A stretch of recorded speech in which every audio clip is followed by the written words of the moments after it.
What would you do if your life was sold to settle a debt? If your future was signed away on a dotted line, a bargaining chip in a game played by powerful men? For one woman, this wasn't a hypothetical. It was the cold, gilded reality of her wedding day. Imagine standing in a dress worth more than your family's home, a whisper of silk and lace that feels more like a shroud. Imagine walking down an aisle lined with strangers whose polite smiles hide looks of pity and contempt, their eyes flicking between you and the man waiting at the altar. A man they call a monster, a king, a cripple, a man who now owns you. This isn't a fairy tale. There is no glass slipper, no charming prince. There is only a contract, a gilded cage, and a question that hangs in the silent, suffocating air. Can a heart forced into service ever learn to beat freely? And can a man who has lost everything, including the use of his own legs, learn to stand for someone else? Before you decide, before you judge, you need to see how it began. Because sometimes, the most unbreakable bonds are forged in the most brutal of fires. Hit that subscribe button and let me tell you a story about a forced marriage, a broken man, and a love that was never part of the deal. Chloe felt the weight of 1,000 silent judgments pressing down on her as she walked. The cathedral-like ballroom of the Grand Majestic Hotel was a symphony of ivory and gold, dripping with crystal chandeliers that cast fractured rainbows on the impassive faces of the guests. Her father had squeezed her arm just once before handing her off, a gesture that was meant to be reassuring but felt like the final click of a lock. His face, usually so proud, was a mask of strained relief and shame. He had sold his only daughter to save his own skin, bartering her future to erase the gambling debts he'd accrued at the clandestine tables of the man she was now walking toward. Kang Min-yoon. The whispered name was a legend in the city's underbelly and a curse in its boardrooms. A titan of industry and a shadowy figure of the Korean syndicate, he was a man who took what he wanted. And he had wanted collateral. He had wanted her. Each step in the ridiculously expensive heels was a lifetime. The organ music swelled, a mournful, theatrical sound that seemed to mock the sanctity of the occasion. She kept her eyes fixed on the floral arrangement at the far end of the altar, a riot of white lilies whose cloying scent filled her lungs, threatening to choke her. She refused to look at him until she had to. She could feel his presence, though, a vortex of power and stillness at the center of the room. The whispers said he was ruthless, cold, a predator. The accident a year ago had only made him more so, trapping a beast within a broken body. The pity in the crowd was for him, for his confinement to a wheelchair.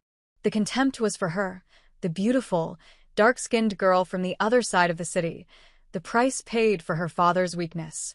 An outsider, a decoration, a debt settled. It was a humiliating, public transaction, and she was the merchandise. Finally, she reached the altar. She lifted her chin, her spine straight, forcing her gaze to meet his for the very first time. Kang Min-yoon was not what she had expected. The tabloids had printed grainy photos, but they hadn't captured the sheer intensity of his presence. He was dressed in a tailored black tuxedo that fit his broad shoulders perfectly, the sharp lines of the fabric a stark contrast to the polished chrome of the wheelchair he sat in. His face was all sharp angles and unforgiving planes, his black hair swept back from a high forehead. But it was his eyes that held her captive. They were dark, fathomless, and utterly devoid of emotion. There was no pity, no lust, no anger.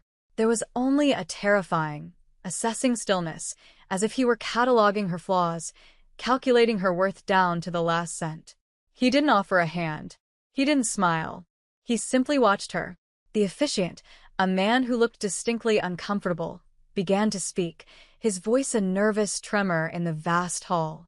Chloe's own voice was a stranger's when she repeated her vows, the words, to have and to hold, in sickness and in health, tasting like ash in her mouth.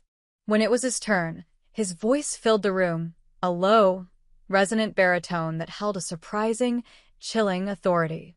It was the voice of a man accustomed to absolute obedience. The vows were exchanged, the rings, cold, heavy bands of platinum, were placed on their fingers. "You may kiss the bride," the officiant squeaked, looking anywhere but at them. Chloe braced herself, her body rigid, expecting a cold, possessive claiming. But Minjun made no move to lean forward. Instead, he simply held her gaze, a flicker of something unreadable in his dark eyes. The moment stretched into an awkward eternity, the silence of the crowd a living thing. He had no intention of performing for them. He had claimed his prize, and the spectacle was over. The reception was a blur of forced smiles and veiled insults. Chloe stood beside his wheelchair, a silent accessory, as a parade of business associates and syndicate members offered their congratulations. Their words were for him, their curious, dismissive glances were for her. Minjun handled them with an economy of words and a chilling lack of warmth that sent them scurrying away. He was a king holding court from a broken throne, and his power was undiminished. Chloe felt a growing sense of dread. This was her life now. Silence, observation, and irrelevance. After what felt like an eternity, a man with a severe haircut and a perpetually worried expression, whom she later learned was his aide, Hyun, wheeled Minjun away towards a private elevator. Chloe was gestured to follow. They ascended in silence, the soft chime of the elevator marking their passage into her new reality. The doors opened directly into a sprawling penthouse suite.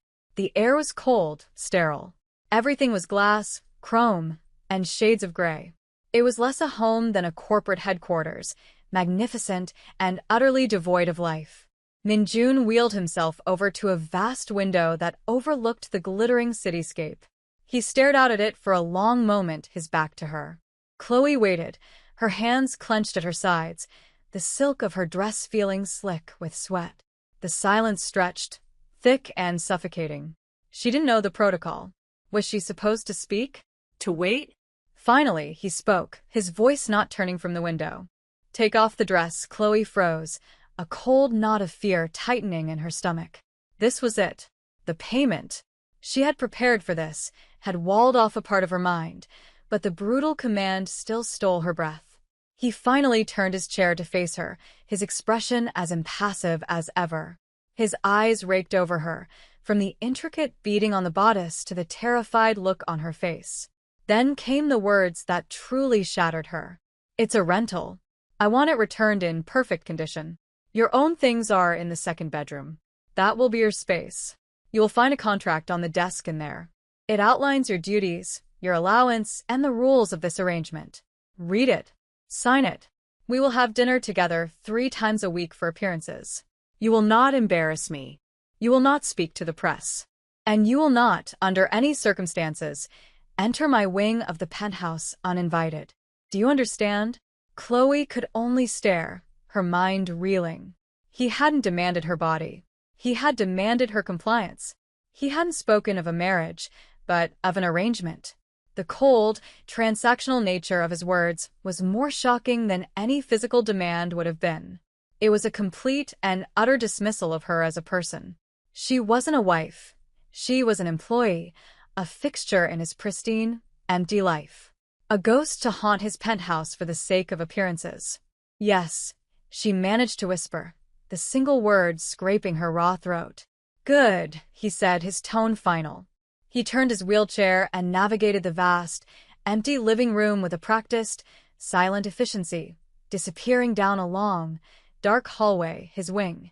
Chloe was left standing alone in the center of the cavernous space, the weight of the ridiculous white dress suddenly unbearable. She found the second bedroom. It was as luxurious and impersonal as the rest of the suite, with a king-sized bed, an ensuite bathroom, and a walk-in closet filled with designer clothes in her size, tags still attached. On a sleek mahogany desk sat a leather-bound portfolio. Inside, just as he'd said, was a contract, dozens of pages of dense legalese. It detailed everything from a non-disclosure agreement to a list of approved social functions she was required to attend. It felt less like a prenuptial agreement and more like a corporate service-level agreement. Her allowance was insultingly generous, a clear signal that he believed everything and everyone had a price. He had bought her, and now he was putting her on a shelf. The humiliation was a fresh, burning wave. She had prepared for a monster, but she hadn't prepared for this cold, calculated indifference. It was a different kind of cruelty, one that didn't break your body, but slowly erased your soul. She sank onto the edge of the bed, the rustle of the wedding dress a mocking sound in the silent room. He didn't want a wife. He wanted a ghost. And she was trapped here, in his gilded cage, with a man who looked at her and saw nothing at all. The first few weeks were a study in silent coexistence. Chloe adhered to the contract with meticulous precision. She occupied her space, read the books delivered to her room, and ate her meals alone, save for the 3 excruciatingly quiet dinners a week she shared with Minjun. Those meals were torturous. They sat at opposite ends of a long, polished dining table, the cavernous room swallowing any potential for conversation. He would eat with an intense focus, his movements economical and precise. He never asked about her day. He never offered any details of his own.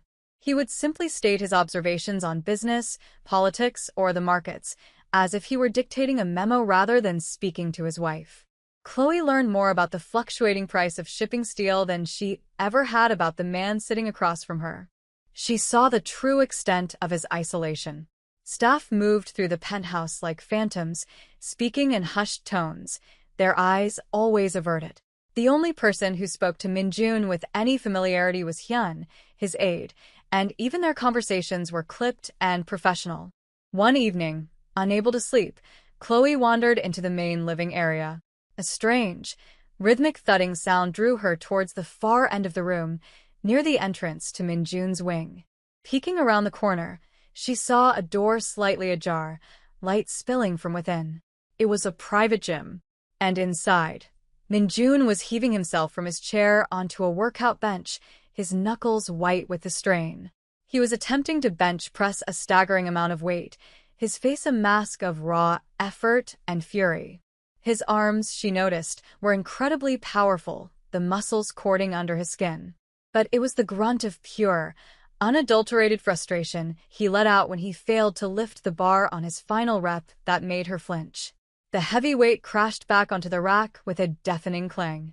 He slammed his fist against the leather of the bench, a single, violent motion that spoke of a deep, caged rage. He wasn't just angry at the weight.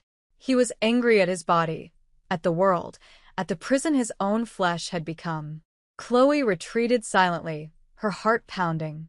It was the first crack she had seen in his impenetrable armor, a glimpse of the furious, wounded man beneath the cold, corporate shell. The turning point came during their second month, at one of the mandatory social functions listed in her contract, a charity gala for the city's elite. Chloe wore a simple, elegant navy gown, a stark contrast to the glittering, jewel-encrusted dresses of the other women. She stood by Minjun's side, a silent, beautiful shadow, as he navigated the crowded ballroom. The whispers followed them, as always. But tonight, they were louder. A woman named Mrs. Park, the wife of a rival shipping magnate, approached them, her smile dripping with saccharine poison. "Mr. Kong," she purred, her eyes flicking dismissively over Chloe. "How wonderful to see you out. And you brought your companion." The emphasis was a deliberate insult, reducing Chloe to something less than a wife, less than a person. Before Minjun could respond with his usual icy brevity, Chloe stepped forward slightly, her posture radiating a calm she did not feel. "Chloe Kong," she said, her voice clear and steady, meeting the woman's venomous gaze without flinching. "It's a pleasure to meet you, Mrs. Park. I've heard so much about your husband's creative accounting." A collective gasp rippled through the small group around them. Mrs. Park's face turned a blotchy red. It was a brazen, reckless move, referencing a well-known but unspoken rumor about Mr. Park's business practices. Chloe expected Minjun to be furious, to drag her out of there for violating the "do not embarrass me" clause of their contract. But when she risked a glance at him, she saw something astonishing. A flicker of something that almost resembled surprise, or perhaps even approval, in his dark eyes. He didn't say a word. He simply gave a slight, almost imperceptible nod in Mrs. Park's direction and wheeled himself away, leaving the sputtering woman in his wake. Chloe had no choice but to follow. The ride home was silent, but it was a different kind of silence. It was heavy with unspoken questions. That night, at their scheduled dinner, the atmosphere had changed. The air crackled with a new tension. After several minutes of eating in silence, Minjun finally spoke, his eyes fixed on her. "Why did you do that?" he asked, his voice low. "She was insulting you," Chloe replied simply, meeting his gaze.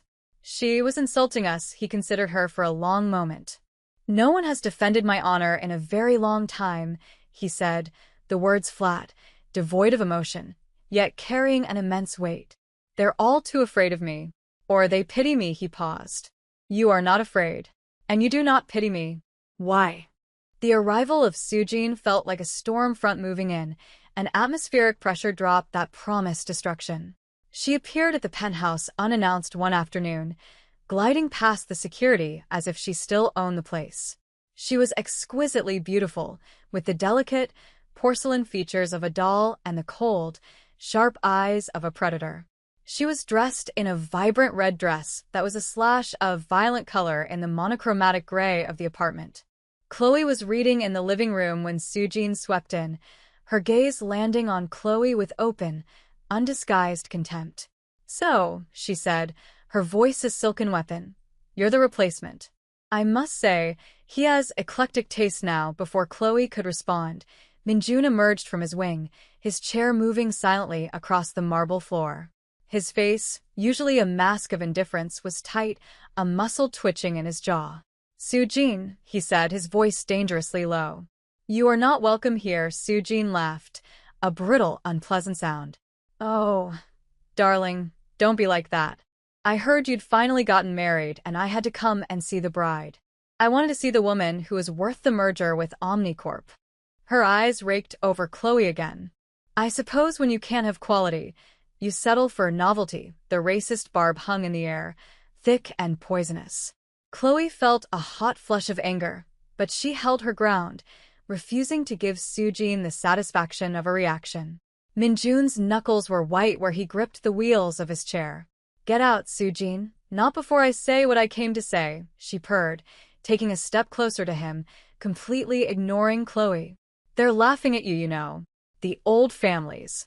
They say the great Kong Minjun is so broken he had to buy a foreign wife to close a deal. That he's a lion with no teeth. And no legs." She let the last word hang in the air, a deliberate, cruel blow. The silence that followed was absolute. Chloe could feel the raw, agonizing pain radiating from Minjun. This woman wasn't just an ex-fiancée. She was the architect of his deepest insecurities. She was the ghost of the man he used to be, the one who could stand, who could walk, who she had abandoned the moment he became less than perfect. "Hyun." Minjun's voice was a serrated edge. "Escort Ms. Choi out of the building. And ensure she is never permitted entry again." Hyun appeared as if from nowhere, his face grim. He firmly took Sujin's arm. She shook him off, her perfect mask of composure finally cracking. "You can't shut me out, Minjun. You needed me then, and you're nothing without me now," she shrieked as Hyun guided her forcefully towards the elevator. The door slid shut, cutting off her voice, and the penthouse was plunged back into a suffocating silence. Minjun didn't move. He just stared at the elevator doors, his expression utterly broken.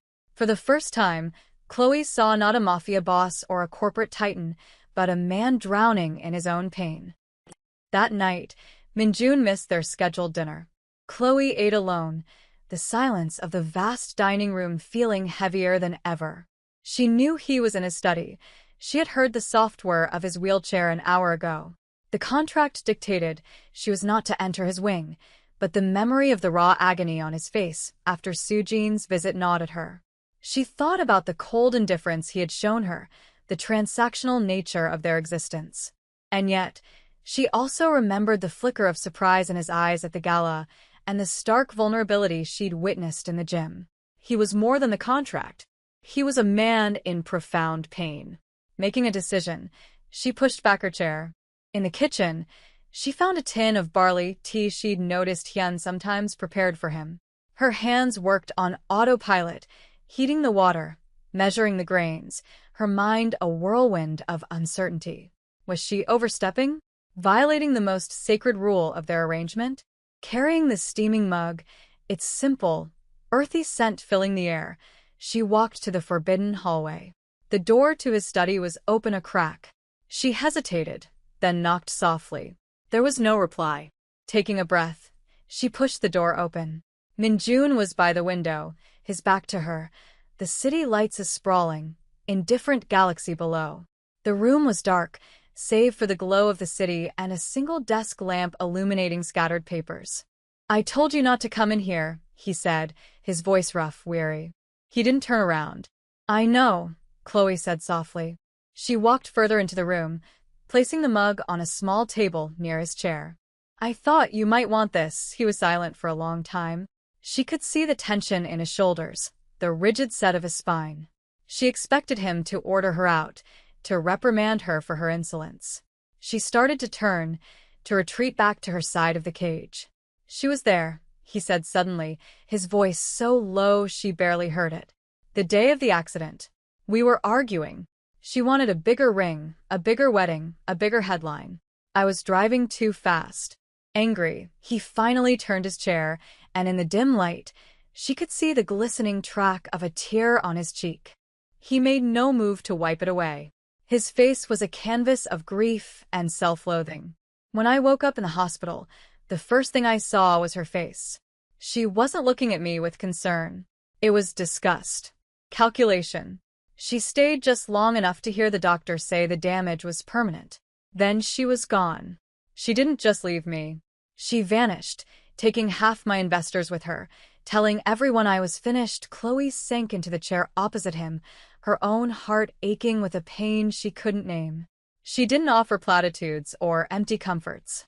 She simply sat with him in the darkness, a silent witness to his confession.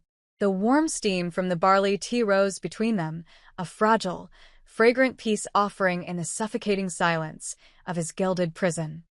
He started talking, and it was as if a dam had broken. The words poured out of him, a torrent of bitterness, grief, and rage that had been locked away for over a year. He spoke of the phantom pains in his legs, the humiliation of needing help for the simplest tasks, the way old friends now looked at him with a mixture of fear and pity. He confessed that the marriage, the Omnicorp merger, was his one chance to prove to the world, and to himself, that he wasn't finished. It was an act of defiance, a desperate gambit to reclaim the power he felt he had lost. "My father built this empire from nothing," he said, his voice raw. "He always told me a man is defined by his strength, by his ability to stand on his own 2 feet. It was all I ever knew." He gestured tiredly at his useless legs. "What am I now, Chloe?" The question hung between them, honest and agonizing. For the first time, he had used her name not as a placeholder, but as if he were speaking to a person, an equal. And in that moment of shared vulnerability, Chloe felt the last of her own walls crumble. "My father," she began, her own voice quiet but steady, "he wasn't a king. He was a mechanic. A good one. He could listen to an engine and know exactly what was wrong with it. But he had a sickness for the cards. He dreamed of giving my mother and me a better life, but he kept trying to find it at the bottom of a deck." She told him about her dream of becoming an architect, the scholarship she had won to a prestigious university, a letter that had arrived the same week her father's debts were called in by Minjun's organization. "He came to me crying. He said he had lost everything, that they were going to kill him. And then he told me about your offer." She looked at him, her eyes clear and direct.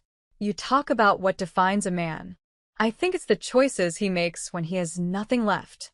My father chose to sell his daughter. You chose to fight." Minjun stared at her, his expression unreadable. The confession had changed the air in the room, weaving their 2 disparate stories of loss and sacrifice into a single, fragile thread. They were no longer just a mafia boss and his purchased wife. They were 2 people who had been broken by the choices of others, trying to build something from the ruins. "You gave up your dream for him," he stated, his voice full of a new, strange emotion. "I did what I had to do," she replied. "Just like you." He reached out then, his movement hesitant, and his fingers brushed against the back of her hand where it rested on the arm of her chair. The touch was electric, a spark of warmth in the cold, lonely darkness. It wasn't a claim or a demand. It was a question. And Chloe, to her own astonishment, did not pull away. The Omnicorp deal was falling apart. Sujin, true to her threats, had been poisoning the well, spreading rumors among the board members that Minjun's unstable personal life was a reflection of his diminished capacity to lead. She painted him as a desperate man making reckless decisions, with his acquisition of a new, unknown wife as her primary evidence. A special meeting was called. It was, as Hyun explained grimly, a thinly veiled coup attempt orchestrated by Sujin and her allies on the board, including the opportunistic Mr. Park. The contract Minjun had with Chloe's father contained an annulment clause, valid for the first 6 months. If the Omnicorp deal failed, the marriage could be dissolved without penalty. It was his out, his chance to cut the liability, Chloe, loose and try to salvage his company. Everyone expected him to take it. The night before the meeting, he was a storm of focused energy, barking orders at Hyun, his face set in grim, determined lines. He didn't speak to Chloe about the meeting, but the tension was a living entity in the penthouse. She was the anchor tied around his neck, and he was about to be thrown into the deepest water. She expected him to hand her the annulment papers, to dismiss her as coldly as he had installed her. The meeting was held in the company's main boardroom, a sterile, intimidating space dominated by a massive granite table. Chloe was not asked to attend, but she couldn't stay in the penthouse. She went to the executive floor, waiting in an empty office down the hall, her heart a frantic drum against her ribs. She could hear the murmur of voices from the boardroom, the occasional raised tone. After 2 hours that felt like 2 years, the door opened. Board members filed out, their faces a mixture of shock, anger, and grudging respect. Sujin stormed out last, her beautiful face twisted in an ugly mask of fury. She saw Chloe standing in the hallway and sneered. "Enjoy it while it lasts. He's still a cripple, and you're still nothing." Then she was gone. A moment later, Hyun appeared in the boardroom doorway. He looked at Chloe, and for the first time he smiled. A real, genuine smile. "He's asking for you," he said. Chloe walked into the boardroom. The room was empty except for Minjun. He was at the head of the table, looking out the floor-to-ceiling window. He turned as she entered. "They wanted me to annul the marriage," he said, his voice calm. "They said you were a risk, a distraction, that a man in my position needed a wife from the right family, with the right connections. Not a transaction." He paused, his dark eyes locking onto hers. "I told them that my wife is the only person in the last year who has looked at me without pity or fear. I told them her name is Chloe Kong, and her integrity is worth more than all their connections combined. I told them the deal was off the table if she was not a part of it. He had chosen her. Not the deal. Not his company. Not his pride. Her. In front of them all, he had not just defended her. He had claimed her, validated her, and tied his fate irrevocably to hers." They returned to the penthouse, the silence in the elevator no longer empty, but filled with a profound, unspoken understanding. The war was over, for now. The deal was saved, his position secured. But more importantly, the invisible walls between them had been demolished. In his study, the same room where he had confessed his deepest pains, Minjun poured 2 glasses of whiskey, handing one to her. It was a gesture of partnership, of equality. They stood by the window, the city lights twinkling below them like a carpet of fallen stars. The reflection in the glass showed them standing side by side, a man in a wheelchair and a woman who had been sold to him, 2 broken pieces that somehow, against all odds, seemed to fit. "My first words to you were a lie," Minjun said, his voice a low rumble that vibrated through her. He turned to face her, his expression serious, vulnerable. "I told you that you were to stay in your wing, that this was just a contract." He reached out, not for her hand this time, but to gently cup her jaw, his thumb stroking her cheek. The touch was tender, reverent. "I was wrong. My home is not a wing of a penthouse. It's wherever you are." Chloe's breath hitched, her heart swelling with an emotion so powerful it threatened to consume her. This man, who the world saw as a monster, who had been buried under a mountain of grief and rage, was showing her a side of himself he kept hidden from everyone. He had seen past the circumstances of their meeting, past the color of her skin, past the contract, and had seen her. "I told you not to embarrass me," he continued, a faint, wry smile touching his lips for the first time. "And yet, you stood up for me when I couldn't stand for myself. You showed more courage in that one moment than any of those cowards in the boardroom have shown in their entire lives." He leaned closer, his forehead resting against hers. "The contract is void, Chloe. All of it. You are free to go. Your father's debt is cleared. You can have your scholarship back. You can have your old life." He pulled back slightly, his eyes searching hers, filled with a desperate, hopeful plea. "But I am asking you, not as part of a deal, but as a man. Please don't. Stay. Be my wife. For real." Tears welled in Chloe's eyes, not of sorrow, but of a profound, overwhelming joy. She had walked into this man's life as a payment, a prisoner. She had been prepared for cruelty, for lust, for indifference. She had never, ever been prepared for love. She raised her hand, placing it over his on her cheek. "I'm not going anywhere," she whispered. He closed his eyes, a shudder of relief passing through him. Then he leaned in and kissed her. It wasn't a kiss of ownership or passion, but one of deep, soulful connection. It was a promise, a beginning. They had started in a gilded cage, bound by a contract of debt and despair. But here, in the quiet of the night, high above the city that had tried to break them both, they had found something far more valuable. They had found freedom, not from their circumstances, but within each other. And so, our story finds its true start, not with a forced vow, but with a chosen one.